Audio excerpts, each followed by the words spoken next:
Assalamualaikum warahmatullahi wabarakatuh. Nama saya Vina Anggraini. Kali ini saya akan membahas tentang mata kuliah akuntansi pajak, yaitu penyusutan fiskal dan amortisasi fiskal. Penyusutan fiskal terbagi menjadi dua, yaitu harta berwujud yang dapat disusutkan dan harta berwujud yang tidak dapat disusutkan. Harta berwujud yang dapat disusutkan menurut pasal 9 ayat 2 Undang-Undang Nomor 7 Tahun 1983, yaitu pengeluaran untuk mendapatkan, menagih, dan memelihara penghasilan yang mempunyai masa manfaat lebih dari 1 tahun tidak boleh dibebankan sekaligus, melainkan dibebankan melalui penyusutan atau amortisasi. Contoh harta berwujud yang dapat disusutkan yaitu bangunan dan peralatan. Yang kedua, harta berwujud yang tidak dapat disusutkan yaitu hak milik, hak guna usaha, hak guna bangunan, dan hak pakai. Ketentuan penyusutan fiskal. Yang pertama, penyusutan fiskal dimulai pada bulan pengeluaran atau pada bulan selesai pengerjaannya, kecuali dengan persetujuan Direktorat Jenderal Pajak dapat dimulai sejak harta tersebut digunakan atau menghasilkan. Yang kedua, penyusutan fiskal dasarnya adalah harga perolehan tidak dikurangi nilai residu. Selanjutnya, mulai tahun 2001 dilakukan dalam bulan penuh per jenis aktiva tetap dan dilampirkan pada surat pemberitahuan pajak penghasilan di lampiran khusus ESPT PPH. Selanjutnya, penyusutan tahun 2009 dan seterusnya tidak ada perbedaan yang prinsipil dengan penyusutan tahun 2001 sampai tahun 2008.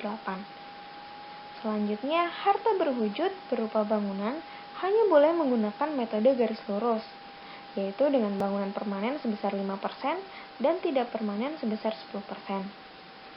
Bukan bangunan harus memilih satu metode, yaitu garis lurus atau saldo menurun dengan persetujuan Direktorat Jenderal Pajak. Selanjutnya, penyusutan fiskal saldo menurun pada akhir masa manfaat, nilai buku fiskalnya harus disusutkan sekaligus.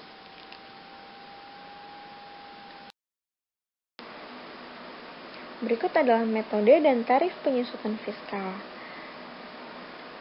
Untuk kelompok yang bukan bangunan, yaitu kelompok 1, kelompok 2, kelompok 3, dan kelompok 4, di mana kelompok 1 memiliki masa manfaat yaitu 4 tahun dengan tarif penyusutan garis lurus sebesar 25% dan tarif penyusutan saldo menurun yaitu 50%. Untuk kelompok 2, masa manfaat yaitu 8 tahun dan tarif penyusutan garis lurusnya yaitu 12,5% dan saldo menurunnya 25%.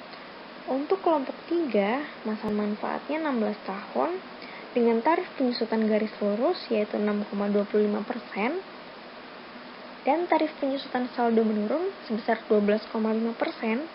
Dan kelompok 4 memiliki masa manfaat yaitu 20 tahun dengan tarif penyusutan garis lurus yaitu 5% dan tarif penyusutan saldo menurun yaitu 10%. Untuk kelompok harta yang bangunan, untuk bangunan permanen memiliki masa manfaat 20 tahun dengan tarif penyusutan garis lurus sebesar 5% dan bangunan tidak permanen memiliki tarif penyusutan garis lurus yaitu 10%. Di sini tidak ada tarif penyusutan saldo menurun seperti ketentuan yang sudah tertera bahwa untuk bangunan hanya memiliki satu metode yaitu garis lurus. Selanjutnya, lanjutan ketentuan penyusutan fiskal yaitu kelompok harta bangunan dan bukan bangunan diatur dengan atau berdasarkan Peraturan Menteri Keuangan Nomor 96/PMK Nomor 03 Tahun 2009. Selanjutnya, pengalihan aktiva tetap yaitu dengan komersil yaitu harga jual atau harga pasar dikurangi nilai buku akuntansi. Dengan hak fiskal yaitu harga jual atau harga pasar dikurangi nilai buku fiskal. Selanjutnya, penggantian asuransi. Selanjutnya, penyusutan alat-alat kecil seperti gelas, piring, sendok, dan lain-lain. Selanjutnya, keputusan Direktorat Jenderal Pajak Nomor 316 tahun 2002, yaitu tentang perlakuan pajak penghasilan atas pengeluaran atau biaya perolehan perangkat lunak software komputer. Untuk yang dimaksudkan dalam poin ini, ada dua pembagian, yaitu yang pertama perangkat lunak, dan yang kedua adalah program aplikasi khusus, yaitu berupa sistem administrasi dan yang lain-lain. Selanjutnya adalah penurunan produksi atau berhenti sementara. Selanjutnya kerugian pengalihan harta. Dapat dibiayakan dengan syarat wajib pajak menyelenggarakan pembukuan. Yang kedua, WPOP tidak menggunakan norma perhitungan penghasilan neto. Dan yang ketiga, penghasilan dari harta tidak dikenakan pajak penghasilan final, bukan objek pajak penghasilan final. Selanjutnya beda waktu, penyusutan dipercepat, perencanaan pajak penghasilan,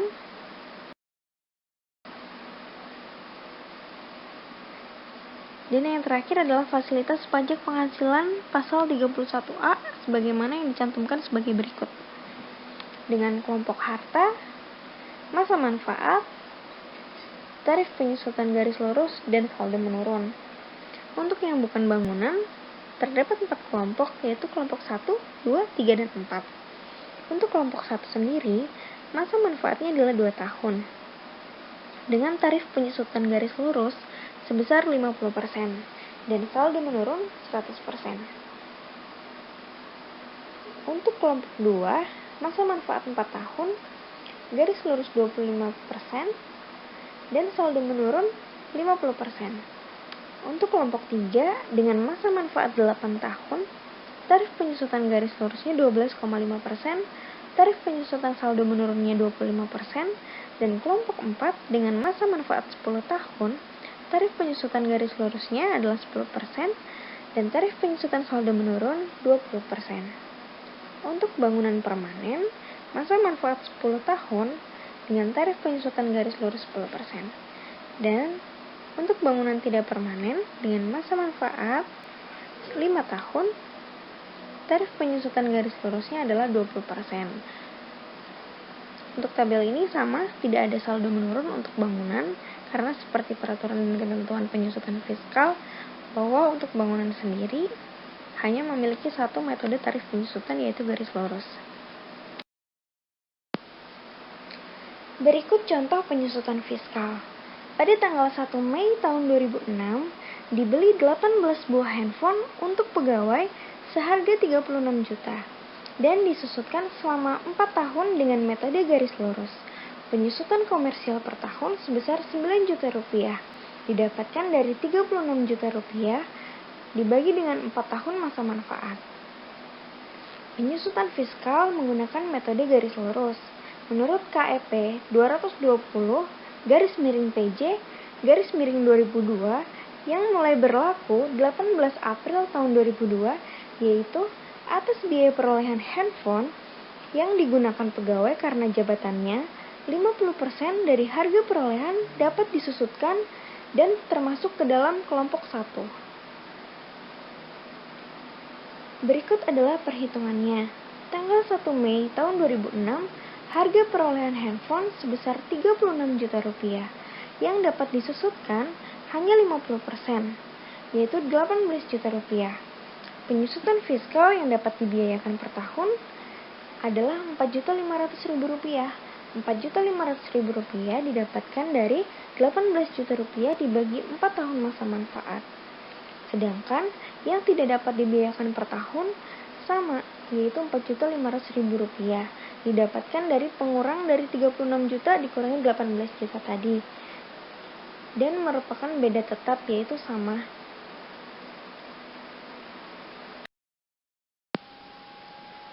Berikut adalah contoh yang kedua penyusutan fiskal. Pada akhir bulan Oktober tahun 2000, selesai dipasang mesin pabrik yang diimpor dengan harga perolehan sampai pemasangan dan siap dipakai sebesar 18 miliar rupiah. Produksi komersial mulai awal tahun 2001. Masa manfaat komersial selama 18 tahun. Penyusutan fiskal telah mendapat persetujuan dari kantor pelayanan pajak dan dimulai pada awal tahun 2001. Sebagaimana yang telah disebutkan pada ketentuan penyusutan fiskal, yaitu penyusutan fiskal dimulai pada bulan pengeluaran atau pada bulan selesai pengerjaannya, kecuali dengan persetujuan Direktorat Jenderal Pajak dapat dimulai sejak harta tersebut digunakan atau menghasilkan. Berikut adalah perhitungannya. Penyusutan komersial per tahun sebesar 1 miliar rupiah didapatkan dari 18 miliar rupiah dibagi dengan 18 tahun masa manfaat komersial. Selanjutnya adalah penyusutan fiskal. Penyusutan fiskal per tahun yaitu sebesar 1 miliar 125 juta rupiah didapatkan dari 18 miliar rupiah dikalikan dengan tarif penyusutan garis lurus sebesar 6,25% yang terdapat pada kelompok 3. Selanjutnya, selisih penyusutan komersial di bawah penyusutan fiskal sebesar 125 juta rupiah selama 16 tahun didapatkan dari selisih penyusutan komersial per tahun sebesar 1 miliar dan penyusutan fiskal per tahun 1 miliar 125 juta rupiah. Selanjutnya, selisih penyusutan komersial di atas penyusutan fiskal sebesar 1 miliar rupiah selama 2 tahun didapatkan dari pada penyusutan komersial masa manfaat adalah 18 tahun sebesar 1 miliar rupiahnya per tahun. Dan pada penyusutan fiskal, masa manfaatnya hanya sampai 16 tahun dengan nominal per tahunnya adalah 1 miliar 125 juta rupiah. Jadi ada 2 bulan selisih di mana penyusutan komersial lebih selama 2 tahun yaitu 1 miliar rupiah per tahunnya. Amortisasi fiskal.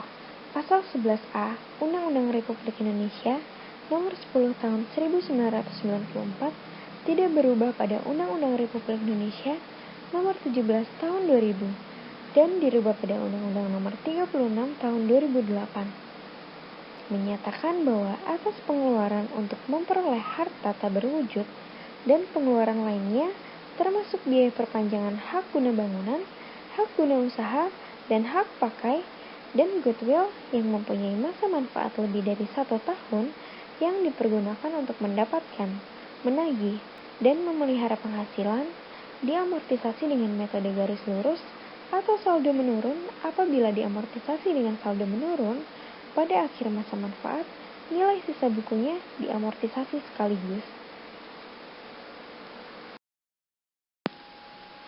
Berikut adalah masa manfaat dan tarif amortisasi harta berwujud kelompok bukan bangunan. Untuk kelompok pertama dengan masa manfaat 4 tahun dengan tarif amortisasi garis lurus yaitu 25% dikalikan dengan harga perolehan. Untuk tarif amortisasi dengan metode saldo menurun yaitu 50% dikalikan dengan nilai sisa buku.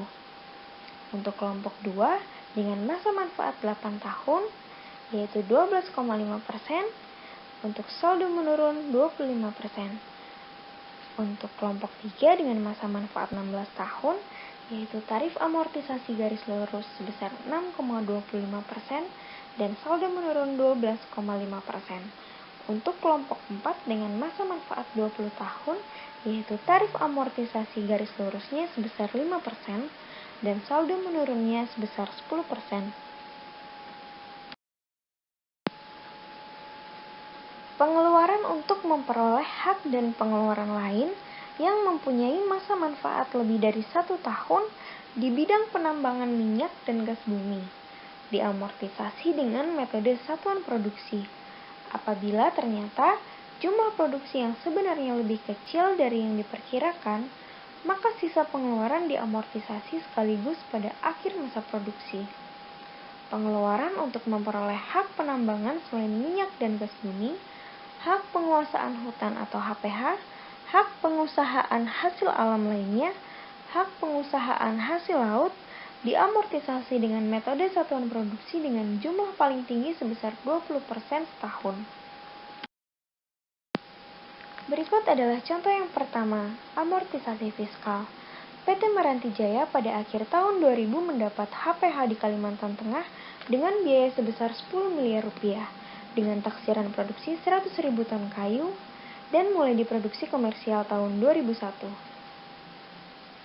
Untuk tahun 2001, PT Meranti Jaya memproduksi 10.000 ton dengan amortisasi HPH sebesar 10%, yaitu 1 miliar rupiah.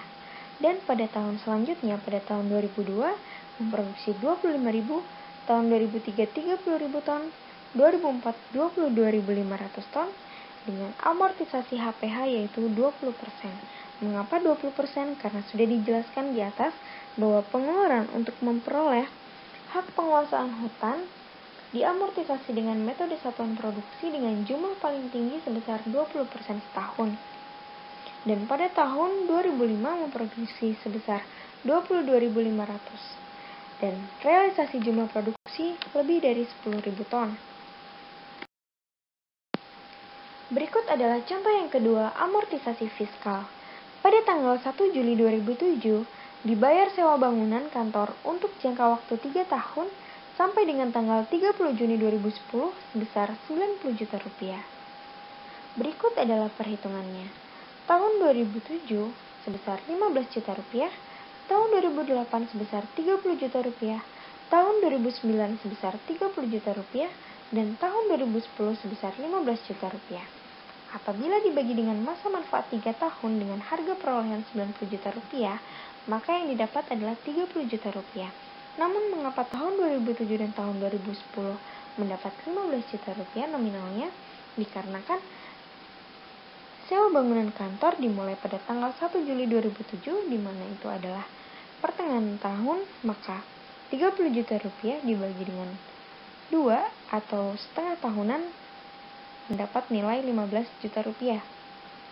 Dan pada tahun 2010 diakhiri dengan tanggal 30 Juni 2010 sama dengan setengah tahunan, yaitu 30 juta rupiah dibagi dengan 2 atau setengah tahunan, yaitu sebesar 15 juta rupiah.